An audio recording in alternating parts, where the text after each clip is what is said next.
Albert Boadella es dramaturgo, autor, actor, escritor, tanto de obras dramáticas como de otros ensayos, algunos, uno de los últimos con un contenido también biográfico, El Duque, un libro que él me recomendó y que la verdad he leído con mucho gusto.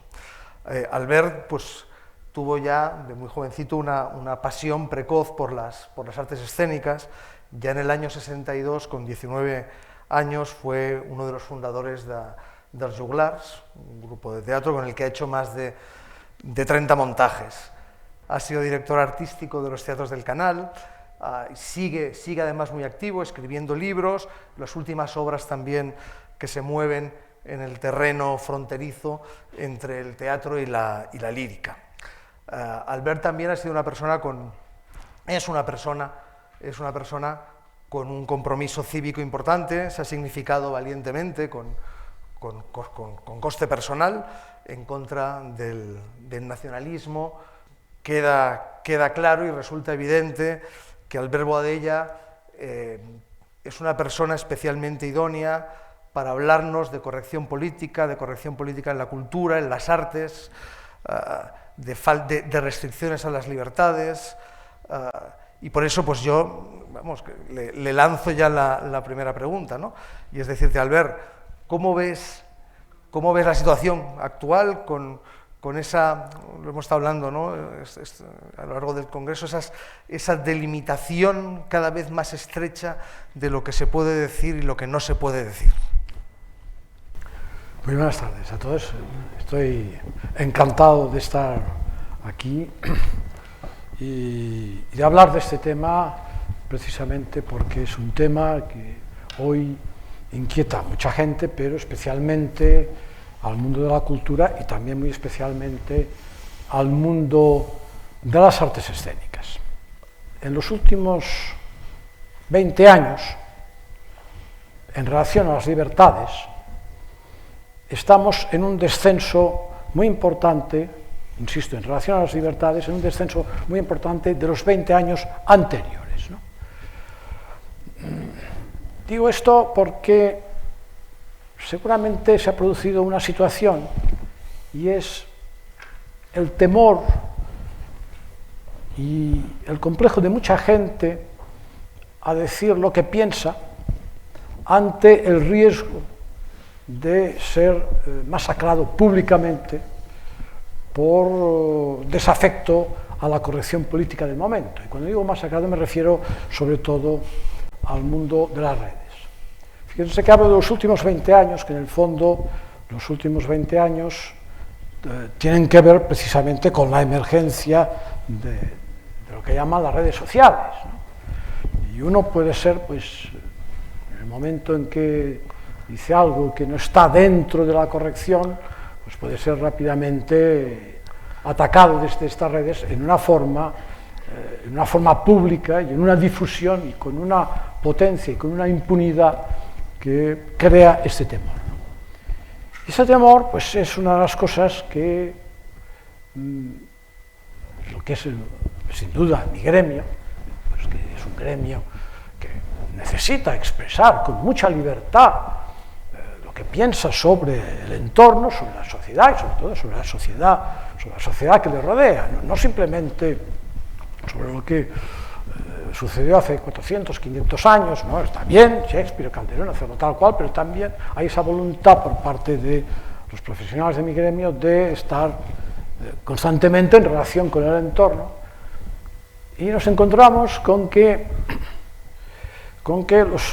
los tabús actuales pues son muchos y muy variados, ¿no? Porque claro, mi gremio desde Aristófanes hace 2400 años se ha dedicado, normalmente ha sido, diríamos, ecológicamente y socialmente muy importante, se ha dedicado a la crítica o a pasar, diríamos, en tela de juicio todos los tabús de cada momento. Por tanto, nos encontramos en este momento en que vuelve a haber una cantidad ingente de tabús que son sobre materias a veces secundarias pero que además empiezan a tener un apoyo legislativo. Es decir, que en fin, podemos hacer una larga lista, ¿no?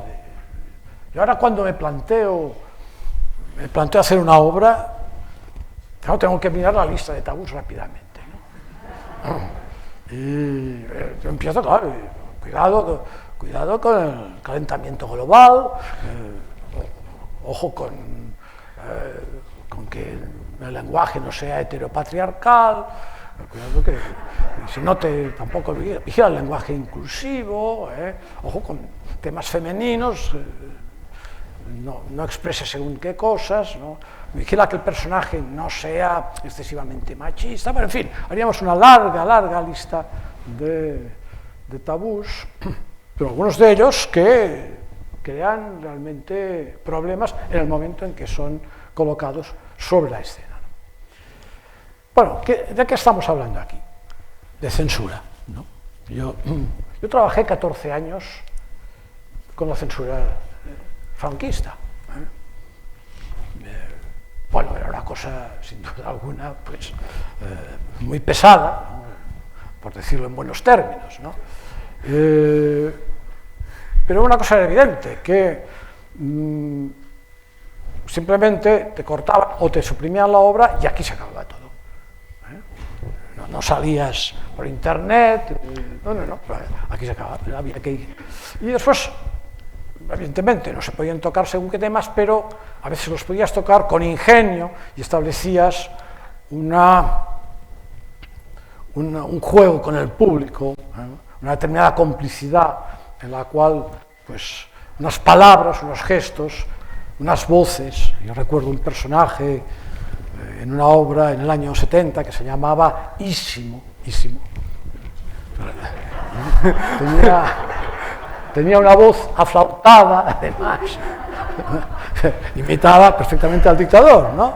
Y todo el mundo lo reconocía, ¿no? Pero sobre el texto, pues bueno, en principio la censura pues, lo dejó pasar, ¿no? Lo dejó pasar, hasta que un día en Barcelona, precisamente, en una temporada en Barcelona, pues me llamó el delegado de Información y Turismo, entonces era el señor Herrero Tejedor, diciéndome: Boadella, usted que está haciendo una obra que la gente se lo toma muy mal, todo el mundo piensa, el generalísimo, yo creo que usted no tenía esta intención. No. Bueno, cuento estas anécdotas porque esta era la relación con la censura. Pero era esto y nada más. Y, por lo tanto, las cosas estaban muy claras. Es decir, era una cosa explícita. Actualmente yo creo que sí, existe una censura que provoca una autocensura. Yo veo a mis colegas, pues, en general, muy autocensurados. Una parte, ¿no? Una parte, porque también tengo que entender que hay un porcentaje muy alto de mis colegas que está también en la corrección política, lamentablemente. Obviamente sucede una cosa, claro, lo que hoy llamaríamos el poder, así en grandes líneas, lo tiene muy fácil, ¿no? Lo tiene muy fácil porque no tiene que hacer el trabajo sucio. Lo hacen una parte de la ciudadanía. Es fantástico, digamos. El juicio popular es lo que prima, ¿no? En fin, aquí han pasado cosas tan extraordinarias como que a mí me parece, desde el punto de vista cultural, unas cosas más graves que sucedió casi, en la que casi nadie se dio cuenta, pero que me pareció muy importante. El anterior ministro de Cultura prohibió que Plácido Domingo trabajara en los teatros dependientes del Ministerio de Cultura. Y eso sucedió con el silencio de los directores de los teatros, que además algunos de ellos pues lo aplicó, y el silencio de todo el mundo de la cultura. Cosa que en los años 80, imaginémonos el escándalo que habría sucedido en aquel momento.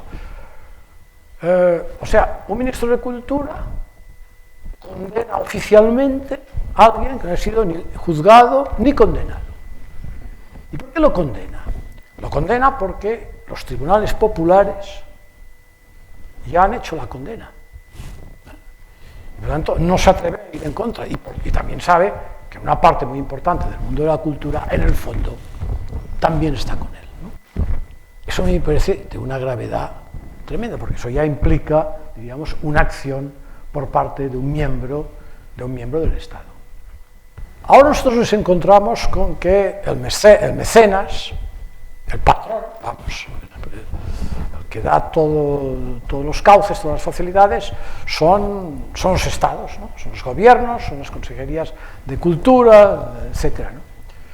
Por lo tanto, claro, dependemos en una parte muy importante de esta relación con el poder, ¿no? Es decir, nosotros estamos en manos, en el fondo, estamos en manos de la administración política, los que no vivimos directamente de la taquilla. La gran libertad de Joglàs, a partir del año, cuando pasa la profesionalidad, a partir del año 67, es que vivimos de la taquilla.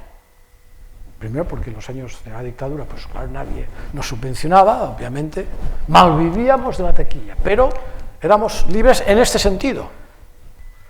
Hoy, en el mundo del arte, y en muchas otras cosas, pero en el mundo del arte, que lo tengo tan cercano, hay un impulso de destrucción del pasado, ¿no? Esta mirada hacia que lo pasado es anacrónico, es viejo, etc., ¿no? Y ahora de una forma muy intensa, porque hay una locura por la modernidad. En los 8 años que estuve de director de los teatros del Canal, que programaba pues 100 y pico de obras al año, jamás nadie vino a ofrecerme una obra que pudiera representar, digamos, una crítica o una cierta incomodidad con el gobierno, que en este caso pues era el gobierno de la Comunidad de Madrid, ¿no? Y que yo pensara, uy, voy a tener que, digamos, pensar en el riesgo de dimisión. O sea, yo pensé, cuando cogí la dirección de los teatros del Canal, pensé, si hay una obra que es interesante, y que a mí me parece interesante, yo la voy a dar como sea, aunque tenga que dimitir. Pues no me sucedió nunca. O sea, todos mis colegas estaban perfectamente adiestrados en esta autocensura.